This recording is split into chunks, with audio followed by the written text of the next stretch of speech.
Hola mis hermanos, buenas noches, qué gusto saludarles por este medio. Bueno, espero que tengan un inicio de semana muy bendecido, que Dios derrame sobre sus vidas sabiduría en todo lo que desee enseñarnos cada día. Y sabe, Cristo empezó la buena obra desde el momento en que creímos, nos convertimos a Él. Él ha prometido perfeccionarla hasta el día de Jesucristo. Él va a entregar una obra perfecta al Padre. Esto lo menciona Filipenses 1:6 y tenemos que estar convencidos que Él ya empezó esa buena obra.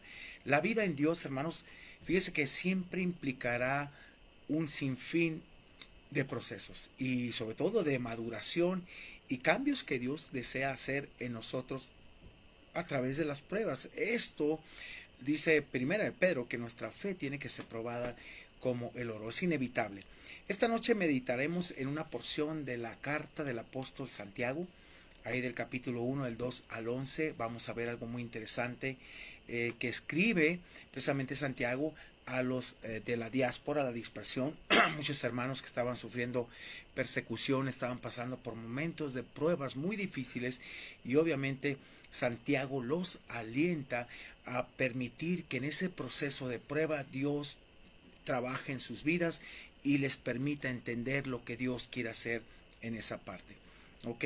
Y fíjese, nuestro devocional de esta noche se titula Dios, solo quiero el resultado, no el proceso para llegar ahí.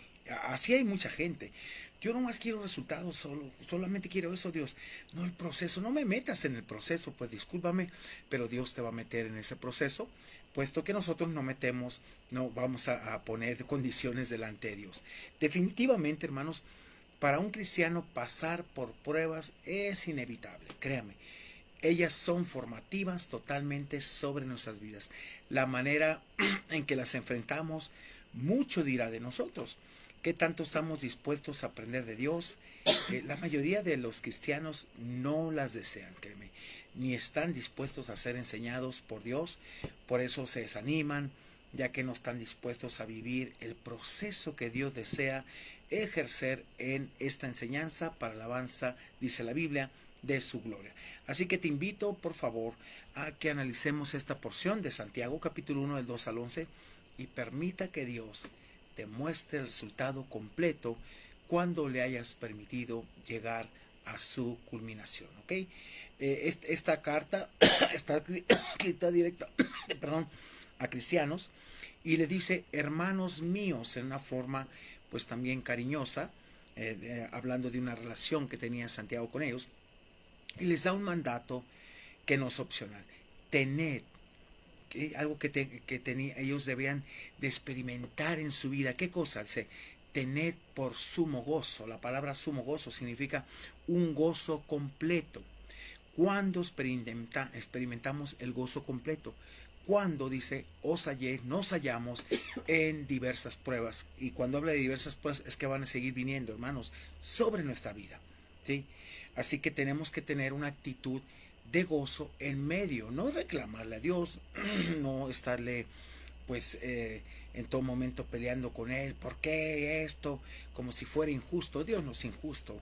Dios recuerde que estamos en un proceso de semejanza a nuestro Señor Jesucristo y obviamente a través de las pruebas Jesús pasó 40 días y 40 noches en el desierto y respondió de una forma humana, no tanto divina, humana, aplicando la palabra de Dios que tenemos que hacer.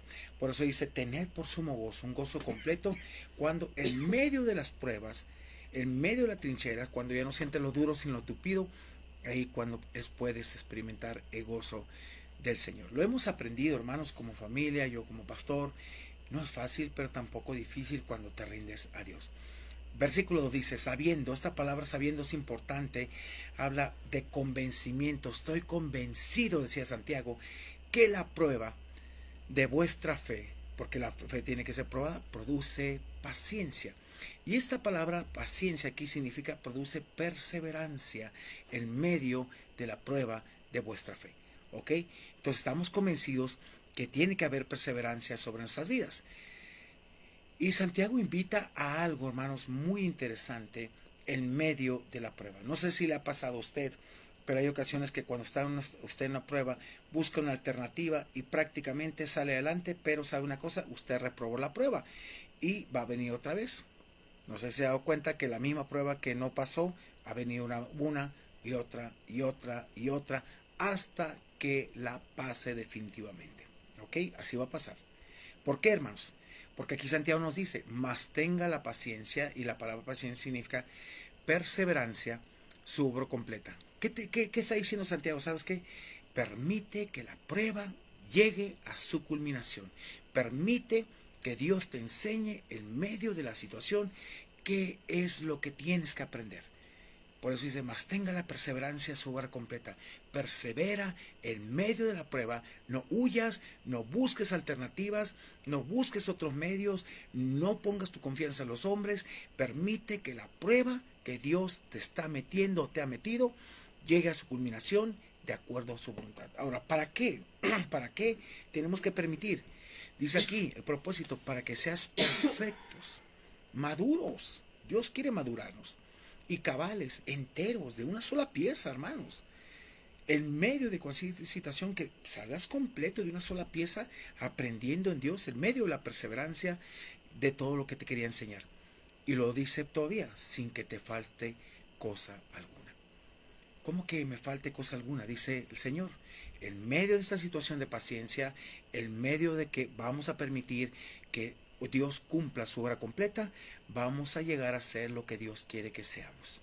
Dios va a forjar un carácter, Dios va a forjar una vida, bendición sobre nosotros, y por eso sin que nos falte cosa alguna.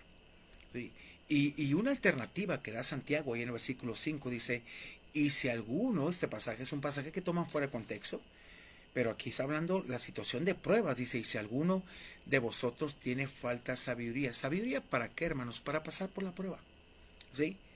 Porque antes que busquemos cualquier alternativa, cualquier situación, cualquier medio, aquí Dios dice, pide sabiduría. Y si alguno de ustedes tiene falta de sabiduría para pasar por esta prueba, esa sabiduría, pídala a Dios, dice. Dios quiere dártela. Y dice, el cual da a todos abundantemente esta sabiduría y sin reproche, y le será dada. ¿Ok? Es interesante.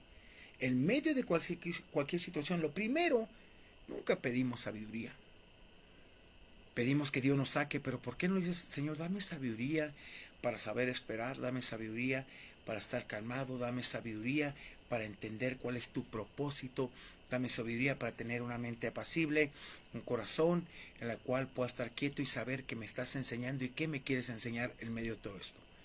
Versículo 6 nos habla Santiago, hermanos, de una condición para que esta sabiduría llegue a nuestra vida, a nuestro corazón. Dice, pero pida con fe. Recuerda lo que nos dice Hebreos 11:6, pero sin fe es imposible agradar a Dios, porque todo aquel que se acerca a Él debe de creer que le hay, que hay un Dios que existe y que es galardonador de los que le buscan. ¿Ok? Dice aquí, pero pida con fe, no dudando nada. Cuando dice, híjole, Señor, ¿será que me puedes ayudar? ¿Será que tú puedes tomar el control de esto? ¿Será que en verdad, Señor, quieres bendecirme? ¿Será que quieres capacitarme? ¿Será que quieres enseñarme algo? Cuando ya empiezas a dudar, dice, no dudando nada. Vea la razón. Porque el que duda es semejante a la onda de mar. Dice que es arrastrada por el viento y echada de una parte a otra. Vas a andar dos pensamientos. ¿Será Dios que sea verdad? Pero veo esta alternativa. ¿Será así? Pero Señor, pero tú dices esto, pero ¿será que esto? No, no dudando nada. Versículo 7 es un versículo clave, hermanos, que tienes que entender. Y tenemos que entender. No piense, pues, ¿qué cosa? No piense quien tal haga, que dude, dice el Santiago. No pienses que si dudas, vas a recibir, que recibirá cosa alguna del Señor. No te va a dar sabiduría, no vas a salir adelante. Por eso te digo que a veces reprobamos las pruebas, hermanos, y viene otra vez lo mismo. ¿Hace cuánto pasó? 6 meses, pastor, de la prueba. Pero al fin pasó, pero sí, pero ¿qué te enseñó Dios? ¿Qué aprendiste? No, pues nada. Y otra vez lo mismo, pues no la pasaste, la reprobaste, mijito, y vuelves otra vez a lo mismo. No piense, pues, quien tal haga que dude, que recibirá cosa alguna del Señor. No, Dios no puede bendecirte, Dios no puede ayudarte si tú estás dudando de Él. Él no quiere que dudes, sino que le creas plenamente que lo que él dice es una verdad y realidad. Y mire, inmediatamente pone un ejemplo de un hombre con dos mentes, dos pensamientos, ¿sí? Que está dividido, dos almas prácticamente. Dice, el hombre de doble ánimo es inconstante en sus caminos. Dice primero una cosa y después ve otra perspectiva, la cambia, pero no se mantiene en una convicción firme, sino voy a esperar, voy a entender lo que Dios quiere y voy a saber qué es el propósito de Dios en mi vida. Por eso se nos invita a no ser personas de doble ánimo. Y luego inmediatamente, hermanos, habla en el 8 de aquellas personas, en verdad, hermano, digo en el 9, perdón, hermanos, de humilde condición. Y se habla en lo económico, ¿no? Porque a veces la gente basa mucho su estatus por una posesión. Me siento seguro por esto, y realmente no por su vida en Cristo, por lo que es en Cristo, por esa posesión que ya tiene en Cristo y esa posición en Cristo. Entonces, hermanos, nosotros, antes que determinarnos o vernos de acuerdo a un estatus social o el poder económico, aquí invita, dice, el hermano que es de humilde de condición, y habla que un hermano que no tiene muchos recursos. Dice, gloríese en su exaltación, gloríese en lo que es en Cristo. Gloríese de la vida que tiene en Cristo. Gloríese de su vida cristiana. Gloríese de todas las bendiciones que tiene en Dios. ¿Sí? Porque no está solo. Dios ha prometido nunca dejarnos ni abandonarnos. Por eso dice, el hermano de humilde condición, en vez de poner su esperanza en las cosas materiales, aquello que lo mueve, aquello que ve, ¿sabe qué? Gloríese en lo que tiene en Cristo. Y vea el contraste en el 10 sobre la persona rica, que piensa que por lo que tiene seguridad plena. No, pues tengo mi casa, tengo mi coche, tengo mi cuenta en el banco, tengo un estatus, tengo un nivel, y esto me da a mí una posición. No te da nada. Si no estás en Cristo, no tienes nada. Si no tienes a Cristo, no tienes nada por completo. Y por eso dice el 10, pero el que es rico en su humillación, su condición, porque no tienes nada delante de Dios. Nada. Así es, hermano. Porque eso, una riqueza no te va a dar una posesión, una posición. Aquí en el mundo tal vez, sí, en la tierra, ¿no? Por eso dice, pero qué rico en su humillación lo que es. Porque está vacío. Si no tenemos a Cristo, no tenemos a nada. Por eso vea aquí el porqué. Porque él, el rico, pasará como la flor de la hierba. Y lo confirma el versículo 11. Porque cuando dice, sale el sol con calor abrasador, la hierba se seca, su flor se cae y perece su hermosa apariencia. Así también se marchitará el rico con todas sus empresas, todas sus posesiones, todo lo que ha puesto su corazón ahí está su corazón, esa persona se va a secar, es lo que dice. ¿Por qué? Porque no tiene a Cristo, es la verdad.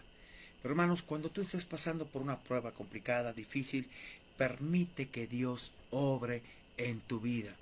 No le digas a Dios, Dios, solo quiero el resultado, no el proceso para llegar ahí. No, Señor, enséñame en el proceso a terminar y que entienda cuál sea el resultado de todas estas cosas. Dios te enseña. ¿Quieres sabiduría? Te dice que la pidas en ese aspecto. Que tengas gozo en medio de las pruebas, tienes que tenerlo. Y hermanos, es algo, te voy a decir, que me costó. Y después me costó lágrimas. ¿Sabe por qué? Porque tuve que rendirme y decir, Señor, es que no es a mi manera, es a tu manera. Y cuántas pruebas no reprobé, hermanos. Pero ahora que puedo entender cuando Dios me mete en algo, Señor, permíteme pasarlas y depender de ti. Y sabe, en una ocasión estaba un día clamando al Señor por una situación y vienen a tu mente tantas cosas. Y de repente Dios nos dio la respuesta de una forma maravillosa. ¿Sabe? Ese día me acuerdo que me puse a llorar y le dije, Dios, fuiste solamente tú. Lo hiciste tú otra vez. Tú lo has prometido, tú lo cumples. Yo debo depender de ti. Completamente. Señor, me rindo y como dijo Job, me humillo hasta el suelo. Así que hermanos, por favor, dígale a Dios. Dios solo, no le diga a Dios, Dios solo quiero el resultado. No. Señor, quiero todo el paquete completo para llegar a ese proceso y entender qué me quieres enseñar ahí. Ok, vamos a orar. Padre, gracias por este día, gracias por tu amor, tu misericordia, gracias porque eres bueno y para siempre es tu misericordia. Gracias, Dios, porque nos ayudas en medio de toda situación. A veces no las entendemos, pero sabemos, estamos convencidos de que sin duda tienes el control soberano y estás obrando tu perfecta voluntad. Gracias por todo, Dios mío. Permítenos que no reprobemos la prueba, que la pasemos y sigamos adelante hasta que entendamos qué quieres de nosotros. Te honro, te glorifico y te doy la alabanza por todo lo que has hecho. En el nombre precioso de Cristo Jesús, te damos honra y gloria. Amén y amén. Mis amados hermanos, qué gusto poderles saludar. Soy el pastor Roberto Zamora de la iglesia Bilicamat. Un gusto estar contigo, un gusto poder compartir la palabra de Dios y sobre todo que entendamos. Es el propósito, es precisamente el resultado de Dios que se va a dar, no lo que tú quieras. Llegaremos a ser lo que dice, sin que falte cosa alguna, llegaremos a ser lo que Dios quiere que seamos. Excelente noche, te veo mañana con un devocional más para el alma. Primeramente Dios, a veces no lo subimos si tenemos algunas cosas que hacer, pero esperamos terminar una reunión y posteriormente subirlo, no importando la hora. Pero que Dios te bendiga y gracias por todo. Excelente noche, gracias.